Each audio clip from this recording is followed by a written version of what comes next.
नमस्कार, मैं हूं प्रतिमा मिश्रा। दिन की हर बड़ी खबर के साथ आइए शुरू करते हैं भारत की बात। शुरुआत उन खबरों से जिन पर विस्तार से करेंगे चर्चा।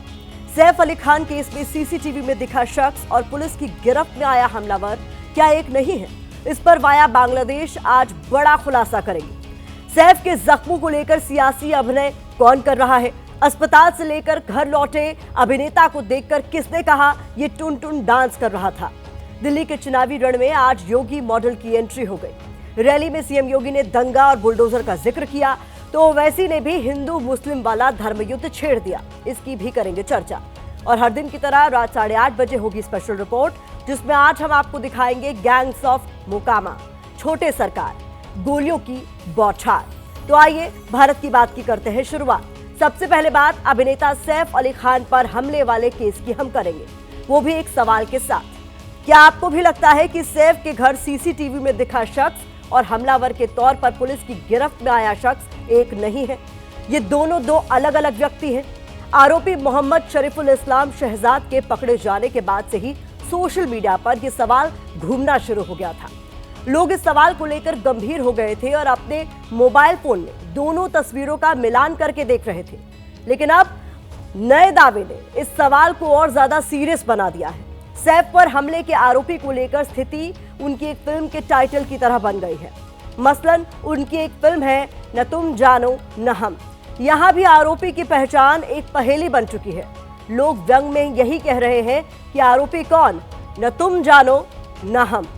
यहाँ गौर करने वाली बात यह भी है कि जब किसी वारदात के बाद आरोपी पकड़ा जाता है तो केस को क्लोज मान लिया जाता है। लेकिन अभिनेता सैफ अली खान पर हुए हमले के मामले में ऐसा नहीं है, बल्कि उन पर हमले के आरोपी शरीफुल इस्लाम शहजाद के पकड़े जाने के बाद अलग अलग खुलासे हो रहे हैं। एबीपी न्यूज ने सैफ पर हमले के आरोपी शहजाद के पिता को ढूंढ निकाला है। एबीपी न्यूज ने बांग्लादेश में रहने वाले आरोपी के पिता से एक्सक्लूसिव बातचीत की है।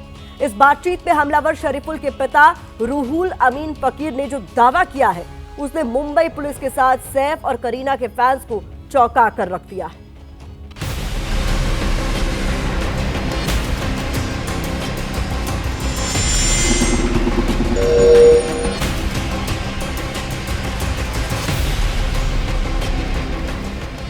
आप इन दोनों तस्वीरों को गौर से देखिए। इसके बाद हम इनसे जुड़ा एक सवाल आपसे पूछेंगे। तो सवाल ये है कि क्या ये दोनों चेहरे अलग अलग हैं? क्या इन दोनों चेहरों के माथे, आंख, नाक और होठों में कोई फर्क है? अगर आपका जवाब नहीं है तब तो कोई बात ही नहीं, लेकिन अगर आपका जवाब हाँ में है तब ये मसला गंभीर है। एबीपी न्यूज इसी से जुड़ा बड़ा खुलासा करने जा रहा है। सैफ के घर सीसीटीवी में दिखा शख्स और पुलिस की गिरफ्त में आया हमलावर दोनों एक हैं या अलग अलग? ये हमलावर के पिता से बेहतर कौन बता सकता है?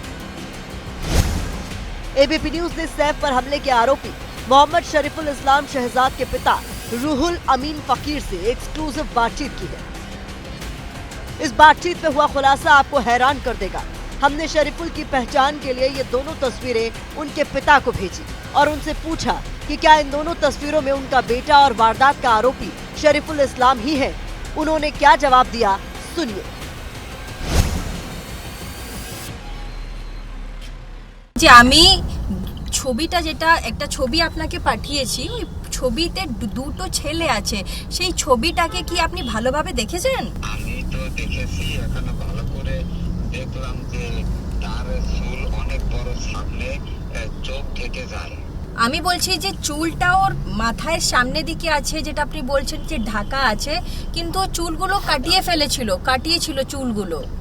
দেখলাম যে না, তো এই চুলের দিকে তাকালাম যে না, এইরকম বড় চুল রাখে এবং এই ধরনের না। কেমন করে হালকা ডিফারেন্স আছে। আচ্ছা, ডিফারেন্স আছে, দুটো ফটোতে ডিফারেন্স আছে और দুটো ফটো আলাদা। हमलावर शहजाद के पिता रूहुल अमीन के मुताबिक दोनों तस्वीरें एक युवक की नहीं है, बल्कि पुलिस ने जिस शख्स को पकड़ा है वो उनका बेटा शरीफुल है, जबकि ये सीसीटीवी वाला शख्स उनका बेटा नहीं बल्कि कोई और। हमारे बार बार पूछने पर भी उन्होंने यही जवाब दिया। आरोपी शहजाद के पिता रूहुल अमीन का शहजाद को बेटा बताने का दावा कितना सही है, इसकी पुष्टि इन दस्तावेजों से भी होती है। इनमें से एक शरीफुल का ड्राइविंग लाइसेंस है, जबकि एक दस्तावेज बांग्लादेशी नागरिक होने का पहचान पत्र मालूम पड़ता है। सैफ अली को मारने वाला जो व्यक्ति था उसमें और सीढ़ी पे उतरने वाला व्यक्ति और जो पकड़ा गया व्यक्ति में फर्क है।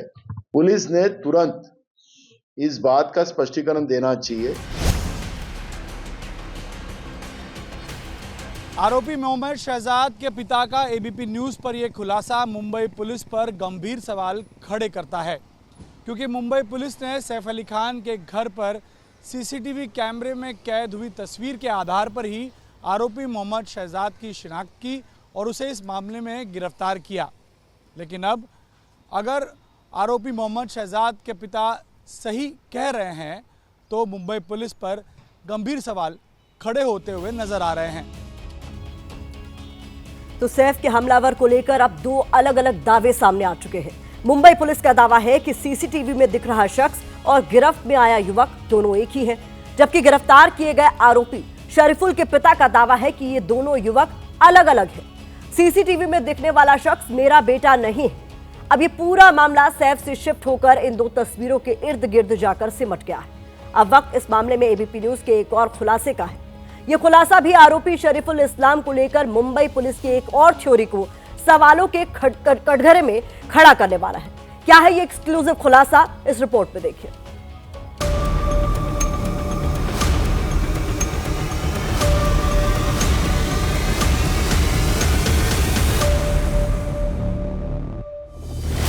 सैफ पर हमले की वारदात के 60 घंटे बाद मुंबई पुलिस ने शरीफुल इस्लाम को पकड़ा था।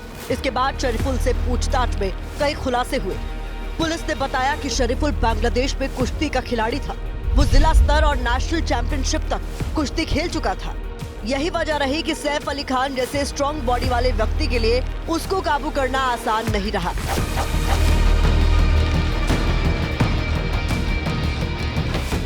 पुलिस का ये दावा आपको इसी शो में हमने भी दिखाया था, लेकिन शरीफुल के पिता रुहुल अमीन फकीर से बातचीत में कुछ और ही कहानी सामने आई। शरीफुल के पिता ने उसकी पहलवानी करने की बात को सिरे से नकार दिया। এখানে বলা যাচ্ছে যে শরীফুল নাকি কুস্তি করত, ও ন্যাশনাল লেভেলে কুস্তি করত, ও কুস্তি ফুস্তি করতো নাকি ওখানে? না না না, কুস্তি করতো না। করতো না, না না, আমার পাশে এক ভাই আছে দাঁড়ানো।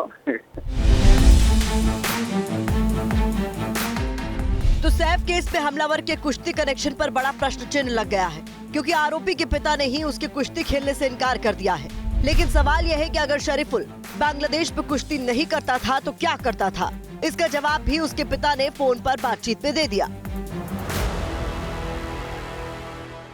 শরীফুল ওখানে থাকতে যখন ও বাড়ি না ছাড়ে 2024 সাল 2024-এ কি করতো ওখানে? বাড়িতে কোনো কাজ করতো, কিছু করতো, কি করতো?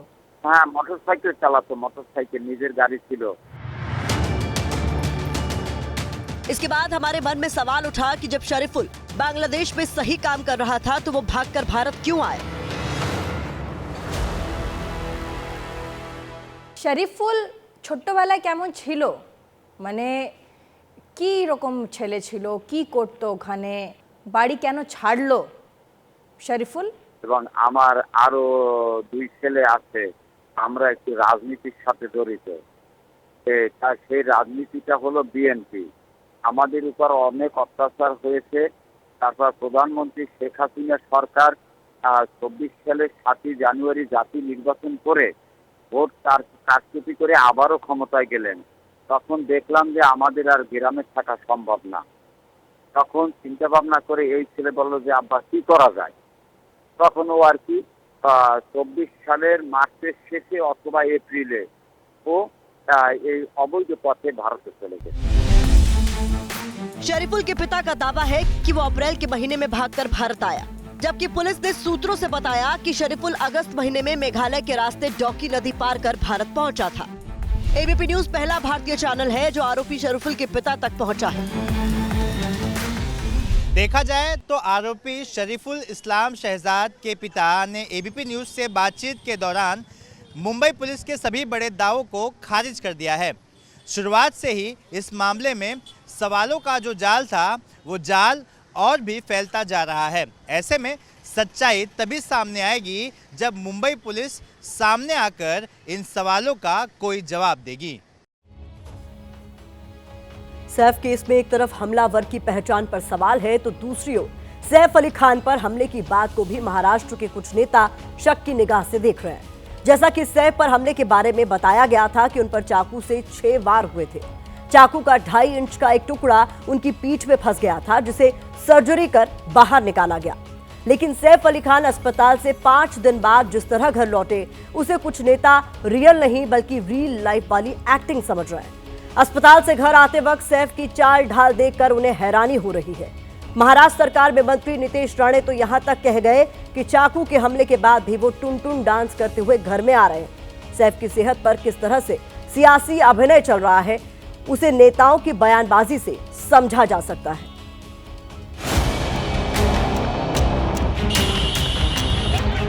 कदाचित त्याला घेऊन जायला आले असतील, एक घाट लेकी जाऊन जायला तो एवढा तो असा बाहेरून चालत होता, मलाच संशय राहिला काय घरात चाकू मारला की ह्यांनी कुठेतरी असं ऍक्टिंग करून बाहेर निघाला, असं टुन टुन टुन करून नाचतंय ते। तो मुझे लगता है कि ऐसे स्टेटमेंट देने की जरूरत तो नहीं है। डॉक्टर की कुछ मेडिकल व्यवस्था पे भी प्रश्न चिन्ह उठाना भी ठीक नहीं है। काल सैफ त्यांच्या घरी स्वतःच्या जात असताना त्यांची तब्येत किंवा त्यांचं एकंदरीत जे काही कपडे वगैरे होते ते बघितल्यानंतर बाबा यांच्यावर काही दिवसापूर्वी असा हल्ला झाला, त्यांची मुळातच तब्येत पण चांगली आहे। इस पूरी खबर को अगर भारत की बात के फोकस से देखें तो चूंकि ये मामला एक सेलिब्रिटी से जुड़ा हुआ है और सेलिब्रिटी के साथ उनके हजारों लाखों फैंस की भावनाएं भी जुड़ी होती हैं, ऐसे में इस मामले की सच्चाई सामने आनी ही चाहिए। दूसरा, महाराष्ट्र के जो मंत्री और सत्ताधारी पार्टी के नेता सैफ के जख्मों पर शक कर रहे हैं, उन्हें ये सवाल अपने राज्य की पुलिस से पूछना चाहिए और बेवजह मामले पर सियासत से बचना चाहिए। आइए बढ़ते हैं आगे। मुंबई के बाद रुख दिल्ली का करते हैं। दिल्ली चुनाव में आज उत्तर प्रदेश के मुख्यमंत्री योगी आदित्यनाथ की भी एंट्री हो गई। खास बात यह रही कि योगी आदित्यनाथ ने रैली की शुरुआत भले ही दिल्ली के किराड़ी विधानसभा सीट से की, लेकिन योगी के जिस संदेश को लेकर दिल्ली के सियासी गलियारों में अटकलें लग रही थी, उसकी झलक करोल बाग की रैली में नजर आई। रैली के मंच पर पीएम मोदी और सीएम योगी के पॉपुलर नारे एक है तो सेफ है और बटेंगे तो कटेंगे वाला पोस्टर नजर आया। हालांकि योगी ने अपने भाषण में इस नारे का इस्तेमाल तो नहीं किया, लेकिन अपने अलग अलग बयानों के जरिए उन्होंने हिंदुत्व वाला मॉडल राजधानी की चुनावी जमीन पर उतार दिया। किराड़ी से लेकर करोल बाग और जनकपुरी तक योगी की रैली में हिंदुत्व की छाप दिखी। तुष्टीकरण वाला कार्ड दिखा। बांग्लादेशी रोहिंग्या मुद्दे का जिक्र कर उन्होंने ध्रुवीकरण वाला दांव भी खेला। इसके अलावा उन्होंने पूर्वांचली और दलितों को भी अपने भाषण के जरिए साधने की कोशिश की। योगी के बयान और उनके मायनों का पूरा चार्ट हमने आपके लिए तैयार किया है। खास बात यह है कि योगी आदित्यनाथ जिस ओखला में बांग्लादेशी और रोहिंग्या को बसाने का जिक्र कर रहे थे, उसी ओखला विधानसभा में आज खुद को मुस्लिमों का मसीहा कहने वाले एआईएमआईएम के चीफ असदुद्दीन ओवैसी ने पैदल मार्च किया। उन्होंने पार्टी उम्मीदवार शिफाउर रहमान के पक्ष में वोट मांगे। ओवैसी ने मुस्लिम समाज को लेकर कोई बड़ा बयान तो नहीं दिया, लेकिन उन्होंने अपने उम्मीदवार के बहाने मुस्लिमों पर जुल्म के आरोप जरूर लगा दिए। दिल्ली के रण में एक ही दिन के अंदर योगी और ओवैसी की एंट्री ने चुनावी तापमान में धर्म वाली तपिश भी बढ़ा दी है। योगी और ओवैसी को टक्कर देने के लिए आम आदमी पार्टी ने मोर्चा संभाला। योगी के बटेंगे तो कटेंगे के जवाब में आम आदमी पार्टी आज पढ़ोगे तो बढ़ोगे का नारा लेकर आई। कुल मिलाकर दिल्ली चुनाव में भी धर्मयुद्ध वाला तड़का लग चुका है।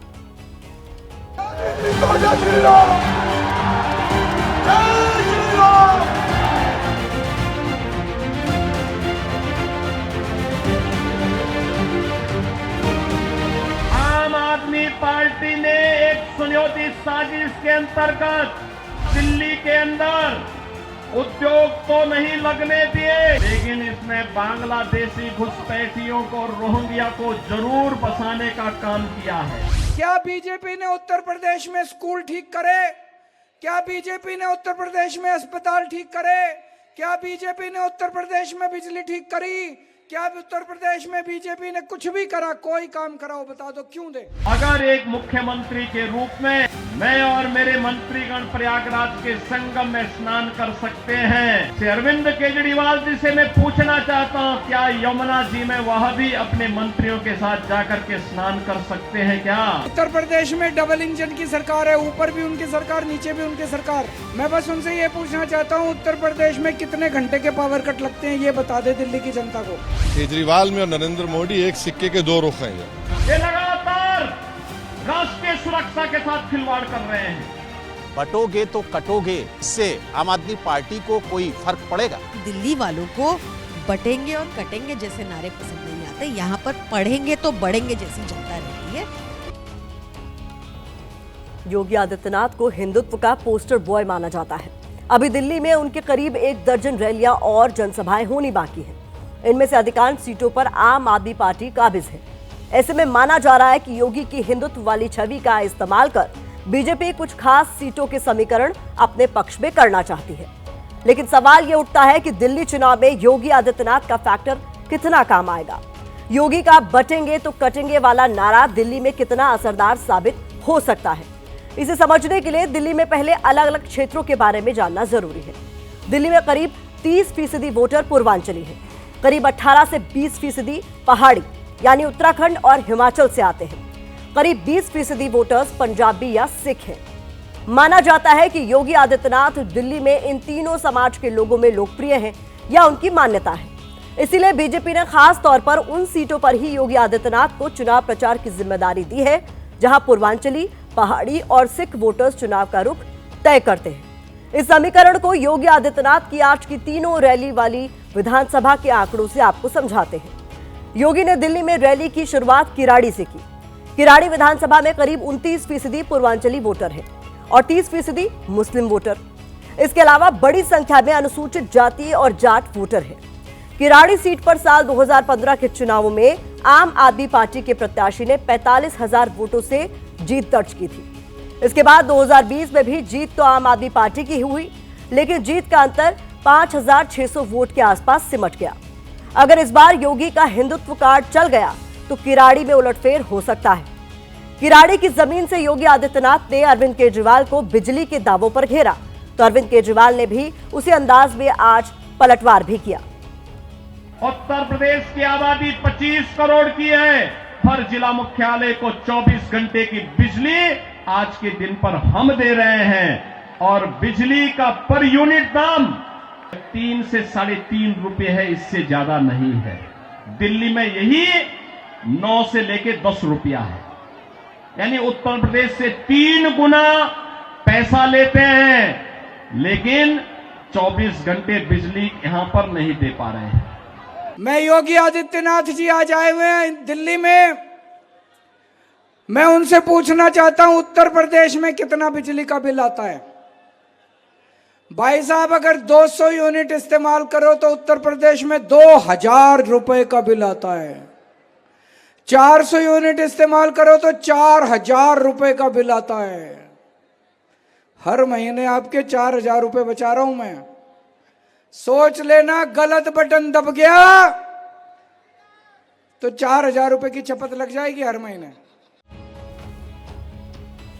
योगी आदित्यनाथ और केजरीवाल की जुबानी जंग के बाद आपको करोल बाग का सियासी समीकरण भी समझा देते हैं। यहां भी आज योगी आदित्यनाथ ने रैली की।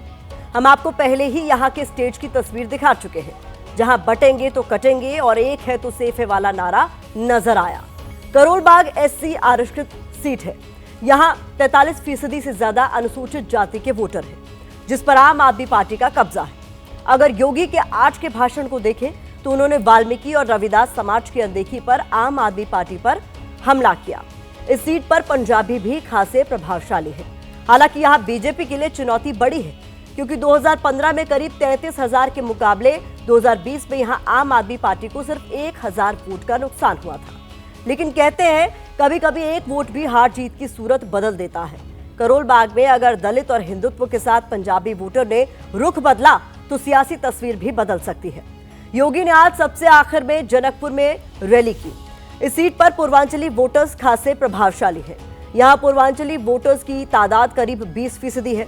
अगर बात करें तो पिछले चुनाव परिणामों की तो 2015 में 25,000 वोटों के अंतर के मुकाबले 2020 में यहां आम आदमी पार्टी करीब 15,000 वोटों से जीती थी, यानी उसे करीब 10,000 वोटों का नुकसान हुआ था।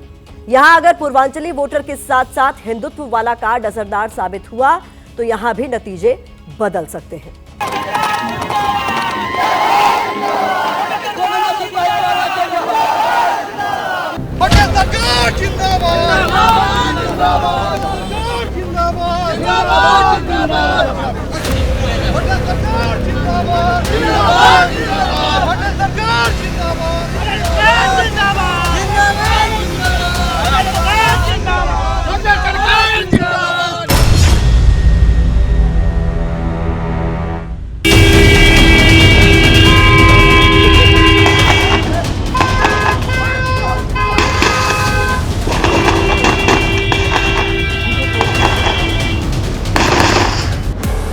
देखिए, वो गाड़ी से यहाँ उतरे, हमारा एक व्यक्ति जा रहा था रिसीव करने, वो आते जाते थे तो रिसीव करने गया, गाड़ी से उतरे, लगातार फायरिंग देने लगे। AK-47, सेमी, कार्बाइन, ऐसा ऐसे हथियार रख के बहुत गोली फोड़ी। अराउंड फायरिंग यहाँ चला है, कम से कम 30-40 राउंड चला है गोली आपको फंसाने के। अरे फंसने से हमारा दिक्कत नहीं है, फंसाने की कोशिश कर रहे हैं तो हमको कोई दिक्कत नहीं है। जेल हमारा एगो से बाहर नहीं जाएगा, हम रेडियो रहते हैं, कोई ऐसा जुलूम करेंगे हम जैबे करेंगे।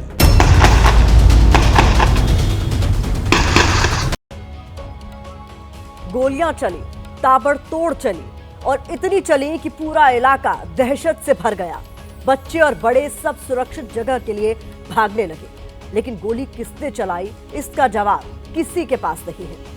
ये कहानी बिहार के गैंग्स ऑफ मोकामा की है, जहां एक तरफ बिहार के जाने माने बाहुबली और मोकामा के पूर्व विधायक अनंत सिंह हैं और दूसरी तरफ सोनू मोनू, दो भाई। सोनू मोनू का आरोप है कि अनंत सिंह गाड़ियों के काफिले के साथ आए थे और AK-47 जैसे हथियार से ताबड़तोड़ फायरिंग करके चले गए। अनंत सिंह का कहना है कि वो तो फरियादी की फरियाद सुलझा रहे थे, जिसकी सुनवाई पुलिस भी नहीं कर रही थी। सच क्या है ये सामने आना बाकी है, लेकिन मोकामा में जो कुछ हुआ उसने एक बार फिर से अनंत सिंह को सुर्खियों में ला दिया है, जिनके नाम, कद, रसूख और ठसक की चर्चा पूरे देश में होती रही है।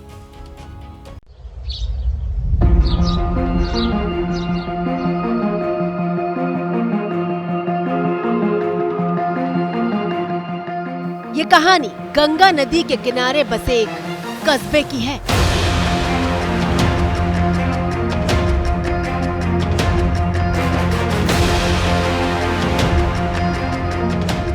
बिहार की राजधानी पटना शहर से करीब 90 किलोमीटर दूर इस कस्बे का नाम है मोकामा।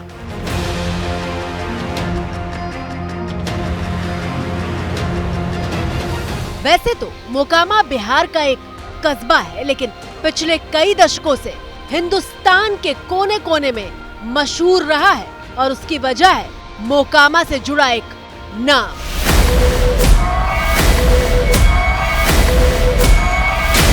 बाहुबली अनंत सिंह।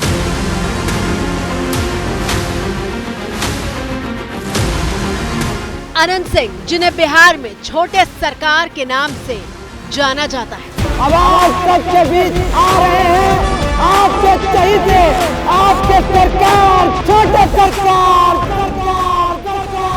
अनंत सिंह, जिनसे मिलने के लिए खुद प्रदेश के मुखिया नीतीश कुमार पहुंच जाते हैं।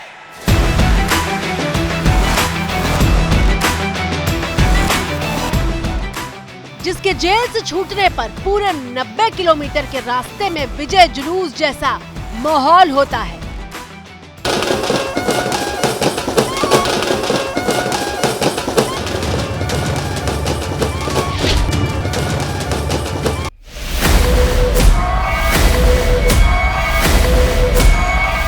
और जो मंत्री के घर पर बैठकर विदेशी तोते के साथ खेलता है। यकीन मानिए, ये अनंत सिंह का बहुत छोटा सा परिचय है, क्योंकि अनंत सिंह वो नाम है जिनके किरदार की झलक फिल्मों से लेकर कई वेब सीरीज तक मिल चुकी है।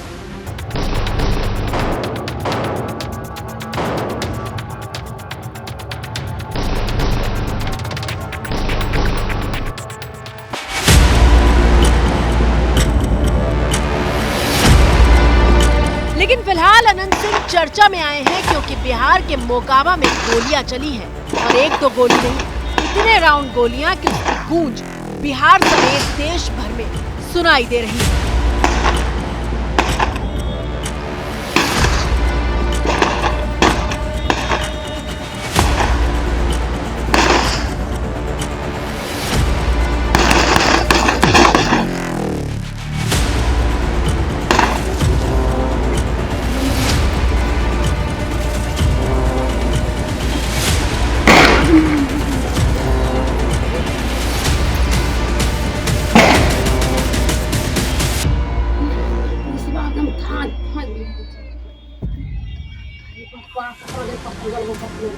सुना आपने, एक बार गोलियां चलनी शुरू होती हैं तो रुकने का नाम नहीं लेती। जितनी गिनती हम कर पाए उसके मुताबिक 17 बार फायरिंग की आवाज सुनाई देती है।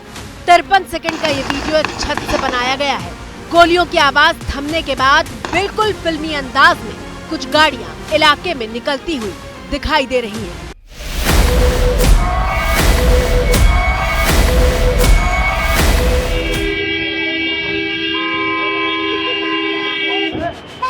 दावा किया जा रहा है कि सफेद गाड़ी में बाहुबली अनंत सिंह मौजूद है, लेकिन वीडियो में कहीं पता नहीं चलता कि गोली कौन चला रहा है। पूरा गोलीकांड दो सवालों के बीच अटका है। सवाल नंबर 1, पहली गोली किसने चलाई? सवाल नंबर 2, गोली अनंत सिंह ने चलाई या नहीं? देखिए, इस वक्त हम मोकामा में घटना स्थल पर मौजूद हैं। आरोप लग रहा है कि सोनू मोनू गैंग और अनंत समर्थकों के बीच बुधवार यहां पर गोलीबारी हुई है। यही वो रास्ता सीधा आ रहा है, यही गली जो सामने जा रही है, वहीं पर सोनू मोनू का मकान है। चलिए आपको कम शब्दों में गैंग्स ऑफ मोकामा के गोलीकांड के बारे में बताते हैं। बुधवार शाम को करीब 4 बजे का वक्त हो रहा था जब मोकामा के नौरंगा जलालपुर गांव की गलियां गाड़ियों के इस काफिले को देखकर चौंक उठी थी।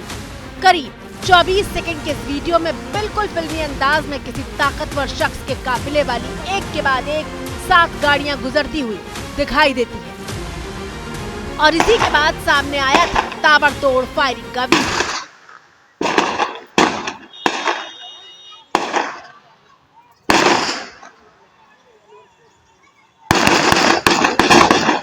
बताया जा रहा है कि बाहुबली अनंत सिंह और मोकामा के नौरंगा गांव के रहने वाले कुख्यात गैंगस्टर ब्रदर्स के बीच ये गोलियां चल रही हैं।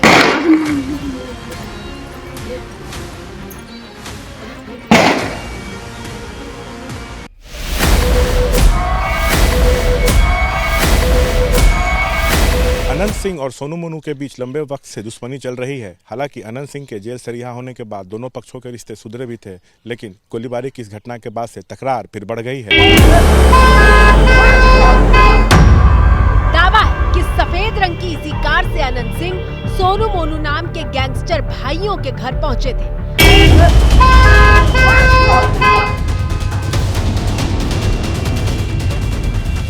अनंत सिंह का दावा है कि उनके लोगों पर पहली गोली सोनू मोनू की तरफ से चली, जिसके बाद उनके लोगों ने भी जवाबी गोलियां चलाई।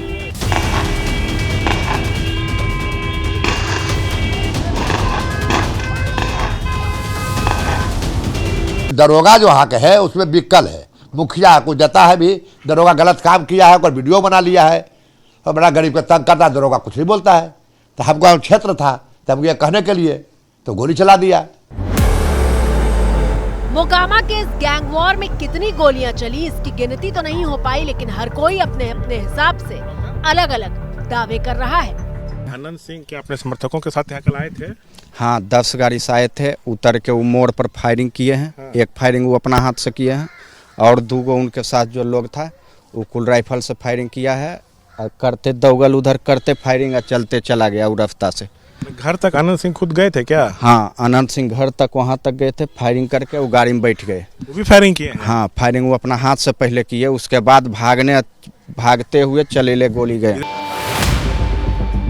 अनंत सिंह का दावा है कि उनके पास हमजा गांव के मुकेश फरियाद लेकर आए थे कि सोनू मोनू ने जबरन उनके घर पर ताला डाल दिया है और पुलिस उनकी बात नहीं सुन रही। बस अनंत सिंह सोनू सिंह से बात करने उनके गांव पहुंच गए, लेकिन वहां फायरिंग होने लगी।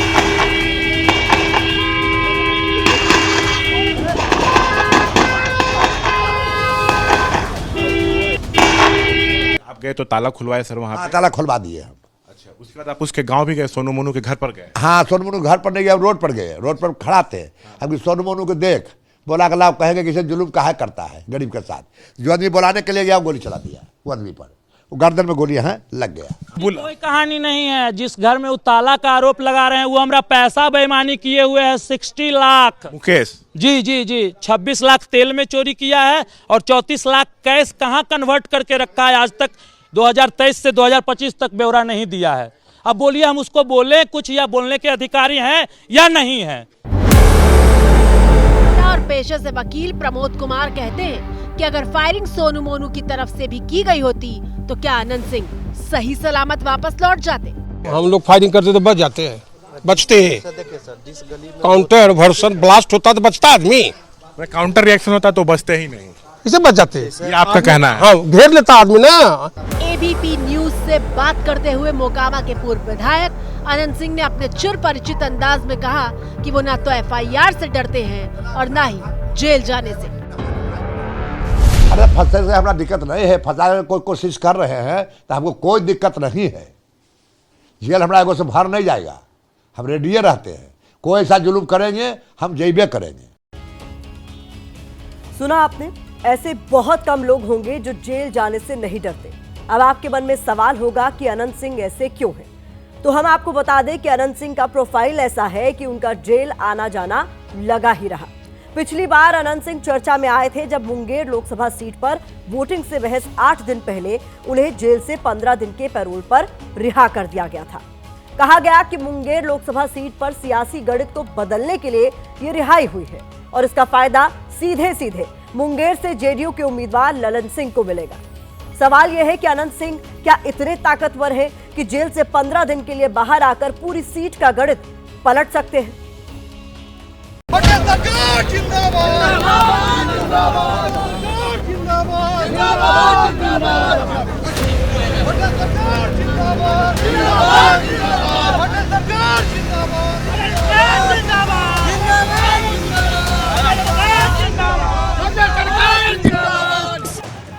तस्वीरें पिछले साल मई महीने की हैं जब पूरे 5 साल से सलाखों के पीछे बंद अनंत सिंह जेल से बाहर आए तो किसी राजनेता की तरह भव्य रोड शो निकालते हुए दिखाई दिए थे।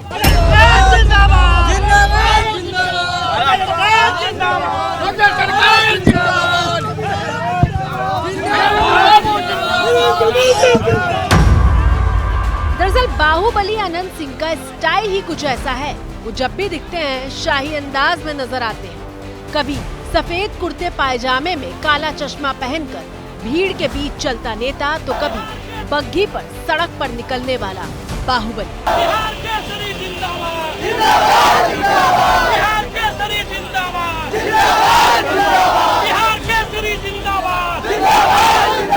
अब आप सबके बीच आ रहे हैं आपके चहीते, आपके सरकार, छोटे सरकार।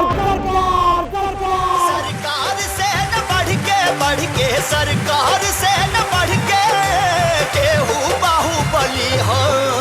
गलियां संभल संभल के ये सरकार के गलियां। पटना जिले के मोकामा में अनंत सिंह को लोग छोटे सरकार कहकर ही बुलाते हैं।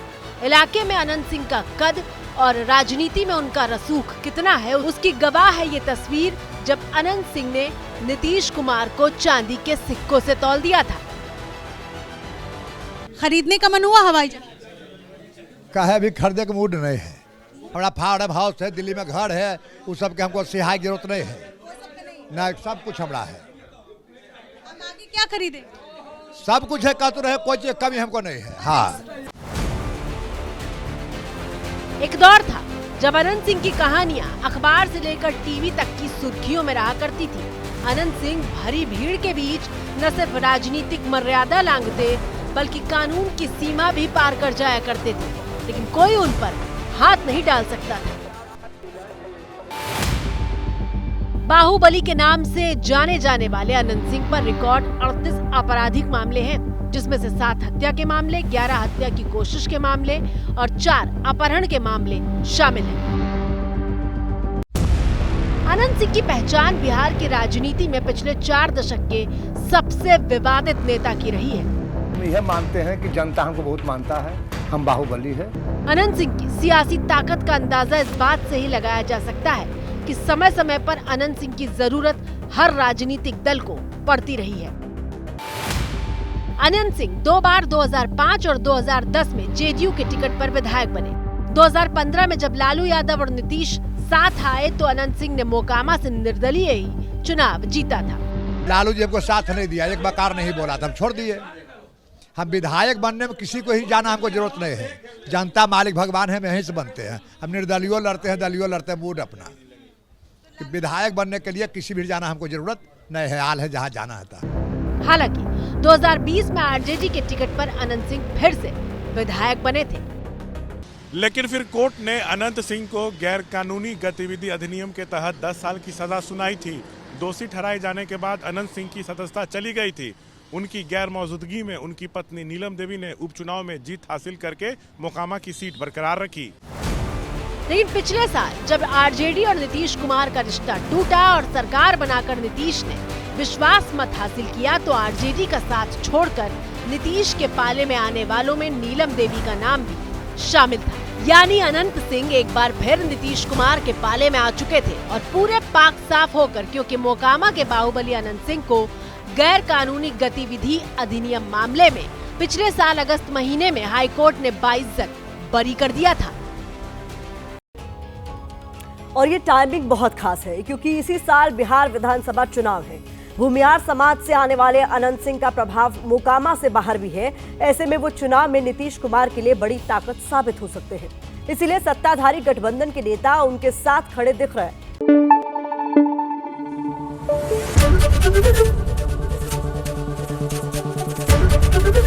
एबीपी न्यूज आपको रखे आगे।